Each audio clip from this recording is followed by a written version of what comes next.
They say your wedding day is the happiest day of your life. What they don't tell you is that it can also be the day you discover everything you thought you knew about love was a lie. What would you do if you found out your perfect partner had been orchestrating the ultimate test of your relationship without your knowledge?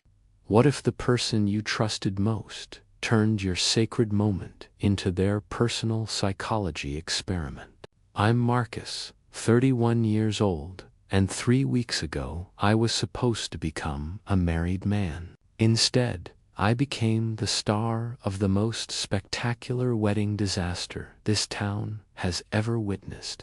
This is the story of how I discovered that sometimes the person you're about to pledge your life to has already been playing games with your heart for months. Sarah and I had been together for 3 years. She was everything I thought I wanted in a partner: intelligent, beautiful, ambitious. She worked as a marketing executive at a boutique firm, always talking about brand, storytelling, and consumer psychology. Maybe I should have paid more attention to that last part. Everyone said we were the perfect couple. Her friends constantly told us how lucky we were, how they wished they had what we had. Red flag number 1 that I completely missed. The first sign something was wrong came exactly 2 weeks before our wedding. I was at her apartment helping her organize the final details when her phone started buzzing incessantly on the kitchen counter. She was in the bedroom changing, and I couldn't help but notice the screen lighting up repeatedly with messages from someone named Tyler. The name seemed familiar, but I couldn't place it immediately. The message preview that I caught a glimpse of made my blood run cold. Remember what we discussed about timing? Wait until he asks the question, then make your move. My hands started shaking. Tyler, now I remembered. Her college boyfriend. The one she claimed she hadn't spoken to in years. The one who supposedly moved across the country and was completely out of her life. Yet here he was, texting her about timing and making moves just 2 weeks before our wedding. I didn't confront her immediately. Something told me to wait, to observe, to gather more information before jumping to conclusions. Maybe I was paranoid. Maybe there was an innocent explanation. But deep in my gut, I knew something was terribly wrong. Over the next several days, I started noticing things I had previously overlooked. Sarah kept bringing up Tyler in casual conversation, mentioning how she'd randomly run into him at various places around town. "You'll never guess who I saw at the grocery store," she'd say, with a little too much excitement in her voice. Tyler was there buying energy drinks. Isn't that weird? He always hated those things in college. She'd watch my reaction carefully when she mentioned him, like she was conducting some kind of social experiment. When I didn't respond with jealousy or anger, she'd push a little harder. He asked if I was really getting married. Can you believe the nerve? I told him yes, obviously, but he seemed surprised. He said he never thought I was the marrying type. The manipulation was subtle but constant. She'd find ways to work his name into conversations, share memories from their relationship, even show me photos from college that happened to include him, all while claiming it was just coincidental that he kept coming up. Then came the rehearsal dinner. Sarah's maid of honor, Jessica, had clearly had too much wine when she sidled up to me near the bar. "I can't wait to see the look on your face tomorrow," she giggled, swaying slightly on her feet. "Sarah has such a surprise planned for you during the ceremony." My stomach dropped. What kind of surprise? Jessica's eyes widened, as if she'd just realized what she'd said. "Oh, nothing major. just something romantic. She's been planning it for weeks with. She caught herself mid-sentence and covered her mouth. Never mind. I've said too much already. I pressed her for details, but she claimed up immediately, mumbling something about needing to find the bathroom. But the damage was done.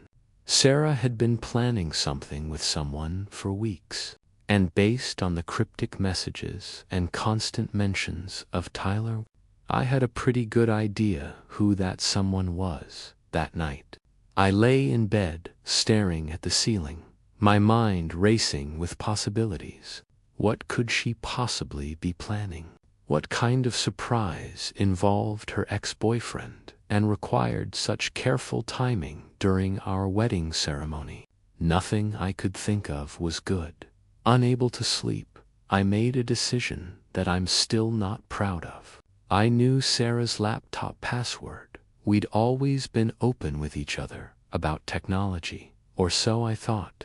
At 3 a.m, while she slept peacefully beside me, I crept out to the living room and opened her computer. What I found in her email drafts folder changed everything. I thought I knew about the woman I was about to marry. The first draft was titled Operation True Love Test and was addressed to Tyler, Jessica, and Sarah's sister, Emma. It was a detailed plan for what she called the ultimate romantic gesture that would prove once and for all whether Marcus truly loves me with the passion I deserve. My hands trembled as I read her twisted logic. According to Sarah, she had been feeling uncertain about my level of commitment and passion. She felt that I was too calm and too rational in our relationship. She wanted to see me fight for her, to witness raw jealousy and possessive behavior that would prove my love was real and intense. The plan was elaborate and cruel. Tyler would attend our wedding as a guest, positioned strategically in the 4th row. During the ceremony, when the officiant asked if anyone objected to the union, Tyler would stand up and deliver a heartfelt speech about his undying love for Sarah. He would reference specific memories from their college relationship and beg her to reconsider marrying me. Sarah's role was to act shocked and horrified, to publicly reject Tyler while secretly watching my reaction. She wanted to see if I would physically confront Tyler, if I would make some grand gesture to claim her as mine, if I would show the kind of passionate jealousy she felt was missing from our relationship. The email drafts revealed weeks of planning and preparation. They had rehearsed Tyler's speech multiple times, with Sarah providing feedback on his delivery and emotional intensity. "Make sure to mention the weekend we spent in Chicago," she had written in one response. "And when you talk about always loving me, look directly at Marcus when you say it. I want to see his reaction." There were voice memos attached to some of the emails. I listened in horror as Sarah coached Tyler through different versions of his objection speech, critiquing his performance like a theater director. "More emotion in your voice when you say my name," she instructed, "and pause longer after I still love you. Give it time to sink in." But the most damaging revelation came in a draft email Sarah had written to Jessica, explaining her true motivations. "If Marcus doesn't fight for me or show real jealousy, then I'll know he doesn't love me the way I need to be loved. This test will tell me everything about what our marriage would be like. If he just stands there and takes it like he always does, maybe Tyler and I are meant to be together after all." The betrayal cut deeper than I could have imagined. Not only was she planning to humiliate me on our wedding day, but she was also keeping Tyler as a backup option. The entire test was designed to either provoke the passionate response she wanted from me or give her a reason to leave me for her ex-boyfriend. Screenshot everything and forwarded the evidence to my personal email account. Then I discovered there was more. Hidden in her browser history were searches for divorce lawyers and articles about annulling marriages. She had been researching her exit strategy before we were even married. The final piece of evidence was the most heartbreaking. In her phone's voice memo app, I found recordings of conversations between Sarah and Tyler that revealed the true nature of their current relationship. They weren't just planning a wedding disruption, they were actively having an emotional affair. "I miss you so much," Tyler's voice played through the phone speaker. "This whole thing is crazy, but if it means we might have a chance to be together again, I'll do anything." Sarah's response made me nauseous. "I miss you too. Sometimes I wonder if I'm marrying the wrong person. Marcus is safe and stable, but he's not passionate like you were. He's never made me feel the way you did." They talked about their college relationship with a romantic nostalgia that made it clear neither of them considered it truly over.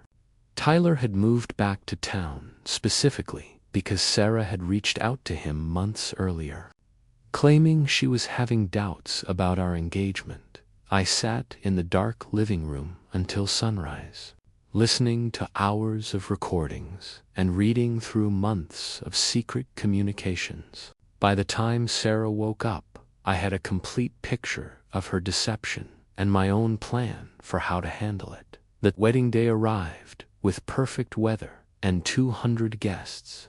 Sarah looked absolutely stunning in her dress, radiant and excited in a way that now seemed sinister, knowing what she had planned. She kept squeezing my hand during the pre-ceremony photos, whispering about how perfect everything was going to be. "Are you ready for the best day of our lives?" she asked, her eyes sparkling with anticipation that I now knew had nothing to do with marrying me and everything to do with her twisted test. I smiled and told her I couldn't wait to see what surprises the day would bring. The ceremony began flawlessly. Sarah's performance was Oscar-worthy. She appeared to be the picture of a blushing bride, tears of joy streaming down her face as we exchanged vows. But knowing what I knew, I could see the calculation behind her emotional display. She kept glancing toward the fourth row where Tyler sat, dressed in a dark suit and looking nervous. We exchanged rings and recited our vows. Sarah's voice cracked with emotion as she promised to love, honor, and cherish me. The irony was overwhelming. Here she was, making sacred promises while planning to betray me in front of everyone we cared about. Then came the moment. The officiant, an elderly minister who had known Sarah's family for years, cleared his throat and spoke the traditional words.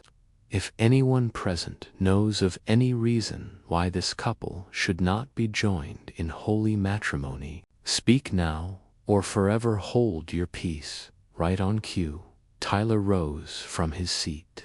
The church fell silent as he stepped into the aisle, his face a mask of tormented passion. "I object," he declared, his voice carrying across the sanctuary. "Sarah, I know I have no right to be here, but I can't let you make this mistake. I still love you. I've never stopped loving you." Gasps rippled through the congregation. Sarah's mother clutched her chest dramatically. My own parents looked shocked and confused, but Sarah's reaction was everything she had rehearsed. Wide-eyed surprise, a hand flying to her mouth, the perfect picture of a bride being ambushed by her past. "Tyler, what are you doing here?" she cried, her voice filled with manufactured distress. You can't just show up and say these things. Not today, not like this. Tyler continued his scripted speech, referencing their college romance and the trips they had taken together. He begged her to remember the love they had shared and asked her to consider whether she was truly happy with me or just settling for safety. All eyes turned to me, waiting for my response. Sarah watched me intently, searching my face for the jealous rage she was hoping to provoke. The entire church held its breath, waiting to see if I would rise to the challenge. If I would fight for my bride like some romantic hero in a movie. Instead, I reached into my jacket pocket and pulled out my phone. "That's an interesting speech, Tyler," I said calmly, my voice carrying clearly through the chapel's sound system thanks to the wireless microphone clipped to my lapel. "Very passionate, very well rehearsed." Sarah's face flickered with confusion. This wasn't going according to her script.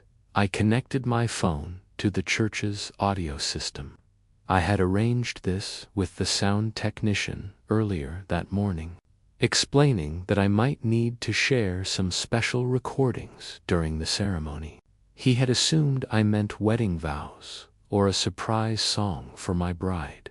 Before we continue, I announced to the congregation, "I think everyone should hear something that might provide some context for Tyler's heartfelt objection."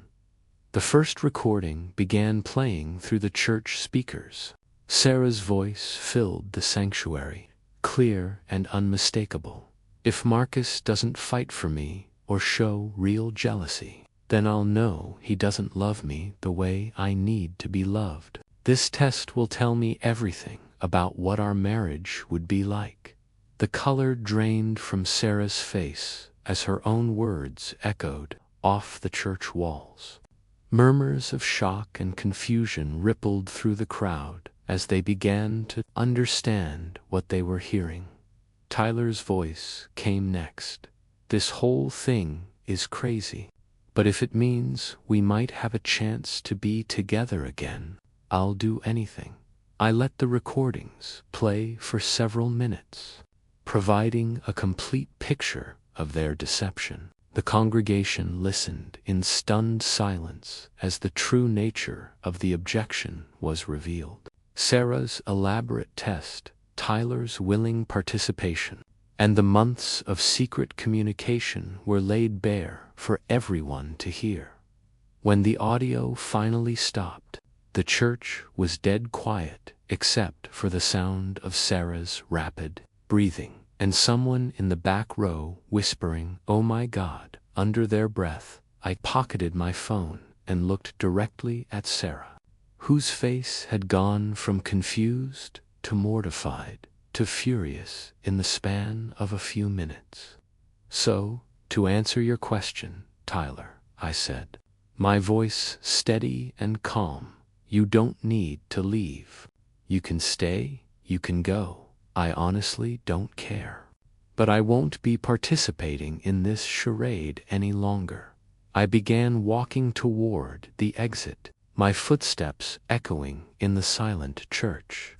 Behind me, I could hear Sarah calling my name, her voice cracking with desperation. "Marcus, wait. You don't understand. It was just a test to see if you loved me. It wasn't real." I stopped and turned back to face her one last time. "Tests are for school, Sarah, not for marriages. The only thing this test proved is that you never trusted me enough to be honest about your feelings. Please don't leave me here like this," she begged, tears streaming down her face. But these weren't the performance tears from earlier. These were real, born of panic and humiliation. "You humiliated yourself," I replied. I just pressed play. As I walked out of the church, chaos erupted behind me. Sarah's sobs echoed through the building. Tyler was trying to explain himself to anyone who would listen. Guests were talking over each other, demanding answers, and expressing their shock at what they had witnessed. My best man, David, caught up with me in the parking lot and handed me the keys to my car. That, he said, with a mixture of admiration and disbelief, was the most epic wedding exit in history. The aftermath was swift and brutal. By Sunday morning, Sarah was at my apartment, still wearing her wedding dress from the day before. She looked like she hadn't slept, her makeup smeared and her hair disheveled. "You ruined everything," she sobbed through the crack in the door I had opened with the chain still attached. "My whole family is humiliated. The entire town is talking about us. You ruined everything when you decided to turn our wedding into your personal psychology experiment," I replied calmly. She begged me to reconsider, claiming that her test was motivated by love and insecurity rather than malice. She promised to go to counseling, to change, to never test me again if I would just give her another chance. But I had heard enough lies from her to last several lifetimes. I told her to go home and closed the door. Over the following days, Sarah's family launched a coordinated campaign to convince me to reconcile with her. Her mother called, demanding I pay for the canceled reception. Her father offered to pay for a small ceremony if we would just work things out quietly. Her sister showed up at my workplace to accuse me of emotional abuse for abandoning Sarah at the altar. Each time, I simply shared the recordings I had made. The family's tune changed quickly once they understood the full scope of Sarah's deception. Tyler tried reaching out as well, wanting to explain that he had only participated in Sarah's plan because he thought it would help her feel more secure in our relationship. But his story fell apart when I played the recordings of him professing his love for her and discussing their potential future together. The story spread through social media like wildfire. Someone had filmed the entire wedding disaster, and within days it was viral across multiple platforms. Sarah became an unwilling internet celebrity, known as the bride who staged her own objection. Memes were created, articles were written, and relationship experts used our story as an example of toxic behavior in modern dating. The public response was overwhelmingly supportive of my decision to walk away. Thousands of people shared their own stories of being tested by partners, and mental health professionals praised my refusal to engage with Sarah's manipulative behavior. Sarah tried to control the narrative by posting her own version of events on social media, claiming that I was emotionally abusive and that her test was a reasonable response to my lack of passion. But the recordings spoke for themselves, and public opinion remained firmly against her within a month. The consequences of her actions had rippled through every aspect of her life. She lost her job when the story went viral and reflected poorly on her marketing firm. Tyler's girlfriend discovered his involvement and ended their relationship publicly. Even some of Sarah's oldest friends distanced themselves, uncomfortable with the level of manipulation she had displayed. Meanwhile, I focused on healing and understanding how I had missed so many red flags during our relationship. Therapy helped me recognize that Sarah's behavior was part of a pattern of emotional manipulation that had been present throughout our time together, just more subtle than her wedding day stunt. 6 months later, I can honestly say that walking out of that church was the best decision I ever made. I dodged a bullet that would have destroyed years of my life and potentially ruined my ability to trust future partners. I learned that real love doesn't require tests or games or elaborate schemes to prove its authenticity. When someone truly loves you, they don't need to create artificial drama to feel secure in the relationship. They communicate their needs directly, work through insecurities together, and build trust through consistent, honest behavior. To anyone who might be reading this and recognizing similar patterns in their own relationships, trust your instincts. If someone feels the need to test your love, they don't actually trust your love. And without trust, what foundation does any relationship really have? Don't marry someone who thinks love is a game show where you have to keep proving yourself worthy of their affection. Find someone who believes your love is enough exactly as it is, without needing dramatic validation or manufactured jealousy to feel secure. And if you're planning a wedding, maybe skip the surprise objections. Some traditions exist for good reasons, and the peaceful exchange of vows is one of them. As for Sarah, I genuinely hope she got the help she needed to understand why her behavior was so destructive. Everyone deserves to find healthy love, but first, they have to be willing to offer it honestly to someone else. The moral of this story is simple. Authenticity wins every time. Be genuine in your relationships, communicate your needs directly, and never, ever turn your wedding day into a test of your partner's devotion. Some games are too dangerous to play, and some tests reveal far more about the person giving them than the person taking them. Subscribe my channel and click on bell icon